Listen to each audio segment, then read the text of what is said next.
الحمدللہ رب العالمین والصلاة والسلام علی سید الانبیاء والمرسلین اللہ مولانا العظیم۔ صدق کا باب ہے، سچائی کا باب ہم پڑھ رہے ہیں۔ سیدنا ابو سفیان کی حدیث، وہی راوی وہی حدیث چل رہی ہے۔ آپ فرماتے ہیں وَيَأْمُرُنَا بِالصَّلَاةِ وَالصِّدْقِ وَالْعِفَافِ وَالصِّلَةِ۔ آج جس لفظ کا ہم نے ذکر کرنا ہے وہ ہے صلہ، کہ رسول اللہ صلی اللہ علیہ وسلم ہمیں نماز کا حکم دیتے ہیں، سچائی کا حکم دیتے ہیں، سچ بولنے کا، پاک دامن رہنے کا حکم دیتے ہیں، اور صلہ رحمی کا حکم دیتے ہیں۔ صلہ رحمی کیا ہوتی ہے؟ اپنے رشتہ داروں کے ساتھ تعلق کو نبھاتے رہنا، اس تعلق کو جوڑ کے رکھنا، ہمیشہ ان کے ساتھ بنا کر رکھنا، یہ ہے صلہ رحمی۔ تو یہاں فرماتے ہیں وَيَأْمُرُنَا بِالصِّلَةِ، کہ پیارے آقا صلی اللہ علیہ وسلم ہمیں کس بات کو حکم دیتے ہیں؟ کہ رشتوں کو، تعلقات کو، بہنوں کے ساتھ، بھائیوں کے ساتھ، اپنے کزنوں کے ساتھ، چچاؤں کے ساتھ، ماموں کے ساتھ، جو بھی انسان کے قریبی رشتہ دار ہیں، فقہا نے اس کی بھی جو ہے کیٹیگری بتا دی ہے کہ سب سے قریبی تعلق انسان کا اس کے والدین کا ہوتا ہے۔ سب سے قریب ترین جس تعلق کو پاس رکھنا ضروری ہے وہ اس کے والدین ہے۔ مطلب کیا ہے کہ اگر ایک طرف آپ کے والدین کی بات آ گئی ہے اور دوسری طرف آپ کے بہن بھائیوں کی بات آ گئی یا اس کے علاوہ کسی اور کی آ گئی، تو شرعی اعتبار سے انسان کے اوپر لازم کیا ہے کہ جو اس کے والدین بات کہہ رہے ہیں وہ ماننا لازم ہے، جب تک کہ شریعت کے خلاف نہ ہو۔ والدین کے بعد دوسرا درجہ آتا ہے بہنوں کا اور بھائیوں کا، کہ ایک طرف انسان کے جو نسبی بہن بھائی ہیں ان کی بات آ جائے اور دوسری طرف دوسرے رشتہ داروں کی بات آ جائے، تو شریعت یہ کہتی ہے کہ انسان کے اوپر لازم ہے کہ جو اس کے نسبی بہن یا بھائی ہیں ان کا پاس رکھے گا، دوسروں کے بات کو بعد میں دیکھے گا، جب تک کہ شریعت کے خلاف نہ ہو۔ تو رسول اللہ صلی اللہ علیہ وسلم فرماتے ہیں، سید ابو سفیان فرماتے ہیں کہ رسول اللہ صلی اللہ علیہ وسلم فرمایا کرتے تھے کہ رشتہ داروں کے ساتھ تعلق کو جوڑ کے رکھا کرو۔ اب یہاں ایک سوال ہے جو ہمارے ذہن میں آتا ہے کہ انسان بعض اوقات اپنی پوری کوشش کر لیتا ہے کہ اپنے تمام رشتہ داروں کے ساتھ بنا کر رکھے، ان کو ساتھ لے کر چلے، ان سے تعلق کو جوڑ کر رکھے، اور حتی الامکان کوشش کرتا ہے کہ کسی طرح میرے بہن بھائی، میرے چچا، میرے مامے جتنے بھی ہیں وہ میرے ساتھ رہیں۔ اور ہمارے معاشرے میں عام طور پہ اس تعلق کو لوگ مضبوط کرنے کے لیے اپنے بچوں کے رشتے بھی آپس میں کر لیتے ہیں، ٹھیک ہے؟ مقصد کیا ہوتا ہے کہ جو صلہ رحمی ہے، یہ جو تعلق ہے، یہ ہمیشہ کے لیے ہمارا آپس میں باقی رہے۔ تو ایسی صورت میں انسان تو کوشش کر لیتا ہے، تو بعض اوقات ہوتا ہے انسان تو کوشش کر رہا ہے لیکن دوسرا آگے سے انسان نہیں مانتا۔ ایک انسان کوشش کرتا ہے تعلق جوڑنے کی اور دوسرا انسان لگا رہتا ہے کسی طرح تعلق ٹوٹ جائے بس۔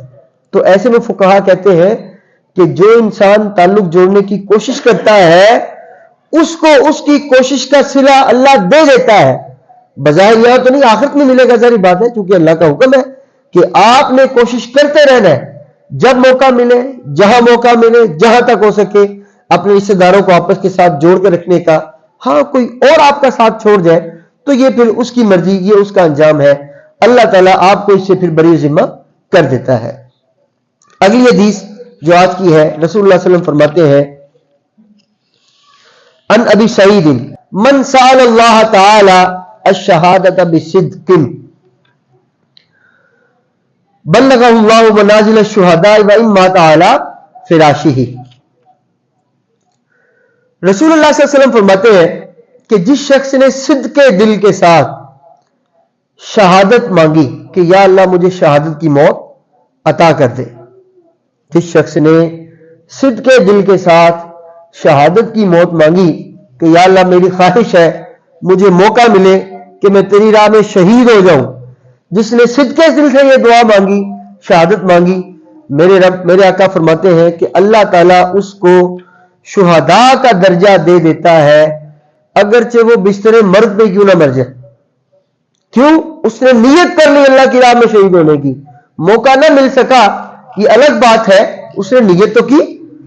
تو فقہا فرماتے ہیں کہ انسان کو ہمیشہ اچھے اعمال کی نیت کرتے رہنا چاہیے۔ اللہ نے مجھے موقع دیا، میں یہ کام بھی کروں گا، میں وہ کام بھی کروں گا۔ موقع ملے اچھی بات ہے، نہ ملے گا ثواب تو ملے گا نا آپ کو۔ ٹھیک ہے؟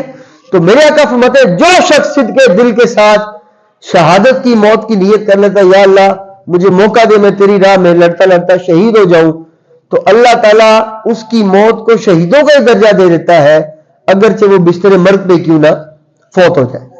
یہاں پہ علماء نے شہداء کی اقسام لکھی ہے، اور وہ اموات جن کے واقع ہونے سے انسانوں کو شہیدوں کا درجہ مل جاتا ہے، اگرچہ حقیقت یہ ہے کہ سب سے بڑا شہید تو وہی ہے جو حقیقت میں اللہ کی راہ میں لڑتا لڑتا جان دے دیتا ہے، سب سے بڑا درجہ اسی کا ہے۔ لیکن علماء نے یہاں پہ اس کی اقسام پیارے آقا نے خود فرما دی ہے۔ صحابی آتے ہیں، اس کہتے ہیں یا رسول اللہ ارائیت یا رسول اللہ ان جاءنی رجل یطلب مالی قال لا تعطیہ مالک قال ارائیت ان قاتلنی قاتل معه قال ارائیت ان قتلته قال هو فی النار قال ارائیت ان قتلنی قال فانت شہید۔ رسول اللہ صلی اللہ علیہ وسلم فرماتے ہیں، صحابی فرماتے ہیں پیارا کا بیٹھے تھے، ایک صحابی آتے ہیں، اس کہتے ہیں یا رسول اللہ آپ کا کیا خیال ہے، میں راستے میں جا رہا ہوں، ایک شخص آ گیا، اس نے تلوار میرے سر پہ رکھی اور کہا کہ لاؤ جو کچھ ہے مجھے دے دو۔ جس طرح راستوں میں ڈکیتی ہمارے ہاں عام طور پہ ہو جاتی ہے، ہمارے راستے میں سڑک پہ احتیاط کریں، ویسے رات کو لیٹ اس روڈ پہ نہ نکلیں، لوگ گن پوائنٹ پہ پیسے چھین لیتے ہیں ہم سے، جو نکال دو بھی جو کچھ ہے، موبائل لے گئے، پیسے لے گئے، جو انسان سارا دن محنت مزدوری کر کے لاتا ہے، وہ ڈاکو آتے ہیں راستے میں، آپ بندوق دکھا کر سارا کچھ لوٹ کے لے جاتی ہے، اس کی بات ہو رہی ہے۔ یہ ڈکیتی آج کے دور کی نہیں ہے، اس دور میں بھی ہوتی تھی۔ راہزن، یہ جو راہزنی ہے، اسلام نے اس کی سزائے موت مقرر کی ہے، یاد رکھ لیں۔ یہ جو ڈاکو ہوتے ہیں، یہ جو راہزن ہوتے ہیں، جو راستے میں لوٹ لیتے ہیں مسافروں کو، اس کی سزا اسلام کے اندر کیا ہے؟ سزائے موت ہے، ٹھیک ہے؟ اچھا، صحابی عرض کرتے یا رسول اللہ آپ کا کیا خیال ہے، کوئی شخص آ جائے مجھے دھمکی دے، لاؤ بھی جو کچھ ہے دے دو ورنہ تمہیں قتل کر دوں گا، تو پیارے کیا فرماتے ہیں لا تعطیہ مالک، اس کو اپنا مال آپ نے نہیں دینا۔ اچھا، ارائیت ان قاتلنی، یا رسول اللہ اگر میں نے اس کو پیسے نہ دیے اور وہ مجھ سے لڑنا شروع ہو گیا، اس دور میں کس سے لڑتے تھے؟ تلواروں سے، اور تلوار ہر ایک کے پاس ہوتی تھی۔ یعنی عرب کے اندر رواج یہ تھا، ان کا ایک کلچر تھا، ثقافت تھی کہ کوئی شخص مجاہد ہے، آرمی کا ہے یا نہیں ہے، تلوار ہر شخص کے پاس، یہ ان کی ثقافت تھی، ایک اپنے دفاع کے لیے ہر شخص اپنے پاس تلوار رکھتا تھا۔ تو عرض کرنے لگے یا رسول اللہ اگر وہ مجھ سے لڑنا شروع کر دے تلوار نکال کے، تو آپ فرماتے ہیں قاتل ہو، تم بھی اس سے لڑنا شروع کر دو۔ آپ فرماتے ہیں یا رسول اللہ ارائیتنی ان قتلتہ، کہ یا رسول اللہ اگر لڑتے لڑتے میں نے اس کا قتل کر ڈالا تو پھر؟ یعنی لڑ رہے تھے، وہ مجھے مارنا چاہتا تھا، میں اپنے دفاع میں اپنی جان بچانے کے لیے دفاع کر رہا تھا، لیکن وہ میرے ہاتھ سے قتل ہو گیا تو پھر کیا ہوگا؟ آپ فرماتے ہیں ہوا فی النار، کہ وہ تو پھر کنفرم جہنم میں جائے گا۔ یعنی جو تمہیں لوٹنے آیا اور مارنے لگا، تم نے دفاع کیا، اپنے دفاع میں اس کو مار دیا، تو میرے آقا فرماتے ہیں وہ پھر کیا ہے؟ وہ پکا جہنمی ہے۔ اچھا، ارائیت ان قتلنی، یا رسول اللہ اچھا اگر میں مر گیا، اس نے مجھے قتل کر دیا تو پھر؟ تو آپ فرماتے ہیں فانت شہید، تو پھر تم کیا ہو؟ تمہیں اللہ شہیدوں والا درجہ دے دے گا۔ کیوں؟ تم اپنے حق کے لیے لڑے۔ شہید کو شہید شہادت کا موت کیوں ملتی ہے؟ شہید کو شہید کا درجہ کیوں ملتا ہے؟ کہ وہ حق کے لیے لڑتا ہے۔ تو اپنے روزی روٹی بچانا حق کی بات ہے نا، حق کے لیے لڑنا۔ تو آپ فرماتے ہیں اگر اس نے تمہیں قتل کر دیا تو اللہ تمہیں شہیدوں کا درجہ عطا کر دے گا۔ لیکن یہاں علماء نے اچھا وہ درجات بھی ذکر کرتے ہیں، پہلے مسئلہ سن لیں، آج کا دور وہ نہیں ہے۔ آج کا دور جو ہے تلواروں کا تو نہیں ہے نا، آج کا دور تو بندوقوں کا ہے، پستول کا ہے، پسٹل کا ہے۔ آپ کے ہم تو پسٹل رکھ ہی نہیں سکتے، ہم افورڈ ہی نہیں کر سکتے ہیں، ٹھیک ہے؟ اللہ سب کو بچائے رکھے ایسی آزمائشوں سے، ایسے حالات سے۔ لیکن آج کل جو ڈاکو ہوتے ہیں وہ تو سیدھی آپ کے سر پہ نالی تان لیتے ہیں، تو آپ تو ادھر کچھ بھی نہیں کر سکتے ہو۔ تو علماء فرماتے ہیں آج کے دور میں ایک ہوتی ہے عزیمت اور ایک ہوتی ہے رخصت۔ یہ مسئلہ سمجھ لیں، عزیمت اور رخصت کا مسئلہ کیا ہے؟ عزیمت یہ ہے کہ جو اسلام نے حکم دیا اس پہ ڈٹ جاؤ اور اپنی جان دے دو، یہ ہے عزیمت۔ رخصت یہ ہے کہ اسلام نے اگر آپ کو رخصت دی ہے تو اپنی جان بچاؤ